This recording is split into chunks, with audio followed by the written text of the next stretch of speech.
Okay, guys. So now I have arrived. I've come from the Soviet Union. It's 1938. So now I've arrived. I'm leaving the Soviet Union. I'm right at the border. Yes. And my next stop is Poland. So now, here is my Polish passport, and Ihar's going to check my documents just to ensure that everything is in order. I check the visa. Okay, this to is the the Soviet visa. Union. That Yeah. it's expired, and he now here can come to the Western country, to Poland. Mhm. That's why. Well, Okay. see Thank you very much. So why we are here now? Yeah. It's a border between two regions, between Raków region and Yeah. between Minsk region. But before Second World War, this was a region. This was a border, state border. Here I have maps, yes, and I will show you now maps from the interwar period. Yes, this is a map of Yugoslavia, Polish map. Yep. From the Polish military headquarters, and here we have, unfortunately they're not so easy to see, but Yeah. here we have a border, these balconies, yes, Yeah. on the border. It's interesting because if you will see, for example, a present border Yeah. of the regions, yes, Mhm. you will see, this is the present border, today's border, you will see these balconies. Yeah. But now it's a border between two regions, between Volozhin region and between Minsk region. And here we have there we have a river border, river. Now it's Yeah. not a river, but you will see also infrastructure. Yeah. Infrastructure, let's go. Okay. All right. So here they have Volonsky Rayon instead of the board with the Volozhinsky post. Rayon, yes, Yeah. Volozhinsky district. Okay. Let's take a look. Here we have remains of the concrete element on the pre-war river border. Here Yeah. was the river, and there was the border. There we have Rakow, Yeah. pre-war Poland, and this way we have Soviet Minsk and Soviet Yugoslavia. Okay. And then we have Volozhinsky region now, and pre-war it was Second Polish Republic. So all my documents have been checked. Everything works out. So now I'm going to make it right across to Poland. We are going to Rakow. Rakow. I have a very big head, guys. So what I have on my head is a Polish Army helmet from 1939. During the 31. 31. Okay, Yes. it's a 1931 Polish helmet. So we're now just outside the town of Rakoff. Yes. We're now in Poland, hence my helmet, which can't fit me. So we're now actually in the Catholic cemetery here. Yes, we are in Catholic cemetery. Our main man now in the helmet because we are in the pre-war Poland. Now Yeah. it's Rakow, Belarusian village. In the pre-war period, this village was one of the main centers of Belarusians or Polish smugglers. Why? Because very close to this place was border, Yeah. and next to the border was a big capital, big city called Minsk or Minsk in the pre-war city, in the pre-war time, Yeah. interwar time. That's why a lot of people just go to the Soviet Belarus to bring different things, to sell these things in the Belarusian markets, and brought money here. The main currency here in Rakow or in interwar Poland was not Polish zlotys or not Soviet rubles. Do you know what is the main kind of currency? What was the main currency? Was it dollars? American dollars, and the second? Marks. No. German marks? No, golden Russian rubles from the Tsarist Wow. Empire. Yes, and they were very popular. Even in 1960s, people from Rakow pay in the restaurants, in the Soviet restaurants in Minsk, by these Soviet Tsarist golden rubles. That's something you don't know, that you don't learn on an average Sunday afternoon. Yes, it's very important information. And here we're staying near the crypt, which Yeah. has a very close connection to the pre-war border. Here we have a crypt of the family Drudzki-Lubiecki, and here we have a grave of Kristina Drudzka-Lubiecka. She was daughter of Iranin Drudzki-Lubiecki, the owner of Novaya Polya Palace, and in 1921 she died on the border. She came and she were arrested on the border by Soviet border guards. After that she was killed by Soviet border guards and buried in Koidanova in Dzержinsk.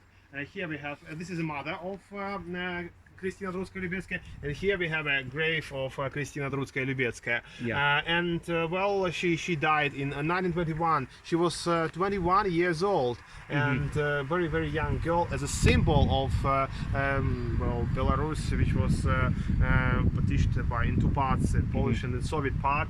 It is a tragedy for Polish people, it is a tragedy for Belarusian people, this is a tragedy of our Belarusian very close country, Poland. And that's why every excursion we come to this place, and I'm explaining the history of Krystyna Drudzka-Lubiecka.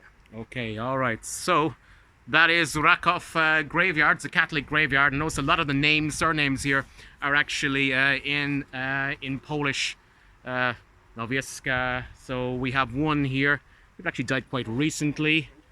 So this name here, Zagajkowski. So Domina Zagajkowski. I think I can read that in Polish. Zajeczkowski. Yeah, my Polish isn't exactly up to scratch. Anyway, no problem. Let's go. I'll show you another tragedy. Okay, here. let's go. So we're in the graveyard with my Polish Army helmet. Okay.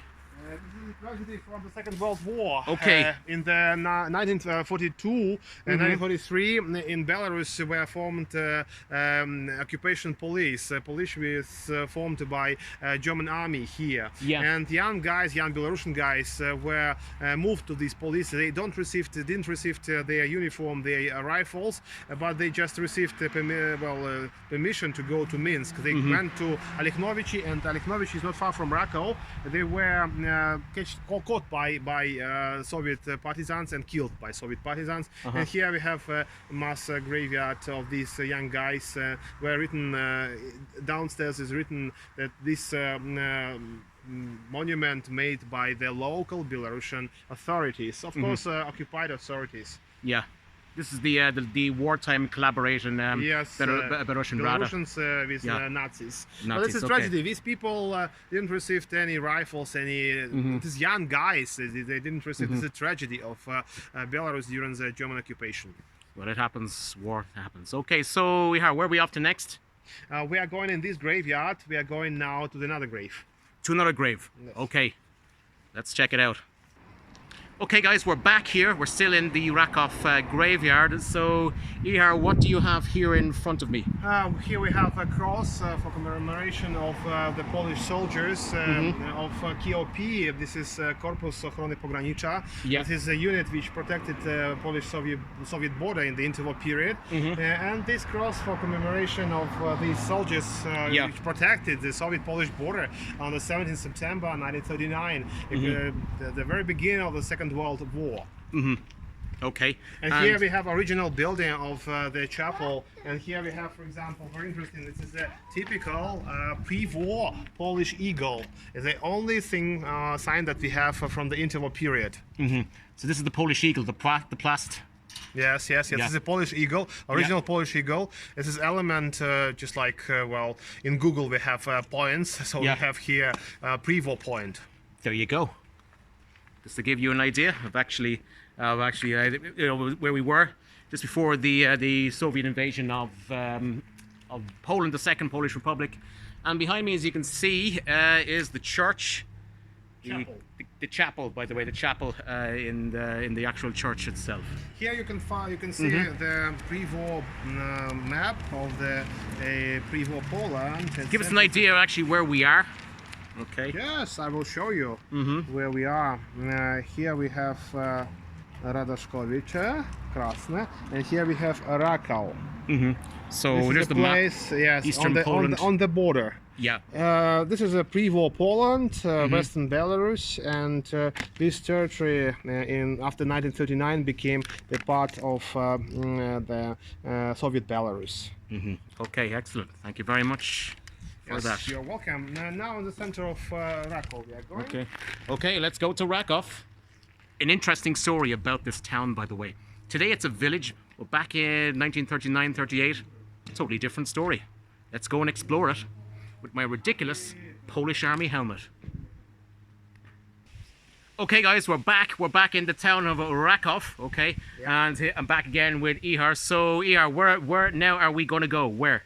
This is an old part of Rakow. This is a street which is called Dominikanskaya, and now it's 8th of March Street. And here we have typical old houses from the interwar period. For example, this house was built in 1932. Here we have a stone in which we can read. Okay, so let's have a look at the stone. 1932, yes. Original house, and even now you can buy this house because owners of this house just Yeah, you can actually see the sign behind me on the house, built in 1932. Yes. It's for sale, by the way, just in case anybody is interested in buying the house. There's a telephone number. buy, yes, you have a Okay. telephone number. And there we have a big street. We are going Yeah. now on the original Brukovanka. This is Yeah. a stone street, and very typical for the whole cities and towns and villages on the territory of Western Belarus or pre-war Second Polish Republic. Yeah. And now it's a small city in the center of a small street in the center of the city of Raków, village of Raków, and we are now going through this street, and we are going to the old castle. The church here, the yeah. church here just ahead of us. So this gives you an Catholic. example of the Catholic church ahead of us. So this gives you an example of the kind of the main street here in Rakoff at the time. And Igor, you were telling me a very interesting story about this whole town. In the pre-war period, Rakow was very popular and very rich city Yeah. because it was the center of Belarusian smugglers. Not far from here was a big city, big capital called Minsk or Minsk, Belarusian capital. That's why smugglers just prefers to take their goods, take clothes, take different food and different other things, and bring these goods to Soviet Belarus, to Minsk. And of course, they received money, they received dollars, they received Tsar's golden coins, and they brought this money to Rakow. That's why here we had different restaurants. We had here, different hotels, different casinos even. Wow, we had casinos here in Rakoff. Wow, this place was absolutely, this was buzzing at the time. Yep, really a very interesting place and Yeah. interesting, of course, history. The tragedy of this city, of course, connected with the Second World War. After the Second World War, a lot of people were repressed by Soviet authorities. Yeah. And after the Second World War, this city became just like a small village. Now we have a small village, or Agrogorodok in Yeah. Belarusian. And just now people from Minsk, from different cities come here, buy houses and live here. And of course, they have to support this old, very beautiful history of this pre-war city, now village. Here, for example, on the right, we have a typical Belarusian old house, typical. You can see it here in front of me, yeah. Folwarek can say that this is very interesting, beautiful, and with an interesting history. Well, owners of the house live in Minsk, but the house is here, and next to it we have a church, a Catholic church. That is the Catholic church there, as you can see here. And Ihar, what kind of stuff did people smuggle from Poland into the Soviet Union at the time? Well, from Poland I said already, but once again I repeat it, it's goods, different elements of clothes, for example. Yeah. Of course, food, different elements of food. Of course, from Soviet Union to Poland, they took, for example, different things, just like the drugs. Different jewelry, for example. Fair. Different elements, caviar, of course. Yeah. Very popular was. And pay attention to this church, to the color of the. This is the church there, guys. You can see the church behind me. Okay, this is is this the main Catholic church here in Rakoff? Yes, this is the main Catholic church, but it's interesting that the color of this Like a yellow bricks, brick. here is very typical because in the interwar period a lot of buildings of the KOP or Korpus Ochrony Pogranicza or Polish Defense Guard Service were built from these yellow brick stones because here we have different factories which produced these bricks here in Rakow. And now it's the main church, main Catholic church here in Rakow, main element of this pre-war Poland. Okay, so it's actually quite colourful church. It's really this church that really stands out just within the actual town itself. So if you can see behind me, the spire is actually obstructed by the high tree here. Okay, so if you can look here, now we can see kind of, we can see the spires. So yeah, we can see it's up very, very high. Awesome. Okay, let's move on. Poland. Behind me is the Independence of Poland monument. Yeah. Well, it's now not a monument of independence of Poland. It's now just a place where, in the interwar period, was a monument for commemoration of the independence of Poland in 1918. Of course, in 1939, this monument was destroyed by Soviets. And this street is very, very interesting because in the 1939, Soviet soldiers, Soviet army came through this street. Just pay attention to this picture. This picture made on this street. Just we see the Soviet tanks, Soviet machines. And what date did the Soviet army actually come down the street we're actually standing on right now? 17 September 1939, the very first day, because very close from this place we have Великое Село. It's a village on the Soviet side where people in this uniform served, where they lived. This is a Polish border guard post there. And on the very first day, on the very first hours of the Soviet attack on Poland in September 1939, the Soviets came through this village and they came to Rakow, and people who lived here in Rakow saw these buildings. There's also these tanks on this street here. Okay. So it is my book. Also, I will tell you about my book. My book of September 1939, Graves of the Undeclared War. My new book, which I issued especially to commemorate 18th anniversary of the beginning of the Second World War. Excellent. Thank you very much for that. So 80 years ago, almost to the day, not a good time to be a member of the Polish army here. Well, not the best way to be, but it's also a big honor to be a soldier of the Polish army, because they fought bravely and interesting. And the very first day of the Soviet invasion, a lot of Belarusians served on this Polish border post and fought against Bolsheviks, which crossed the border from Eastern Belarus, from Soviet Belarus, and they fought until the very last bullet, until the very last moment. Yeah, interesting. Thank you very much for that.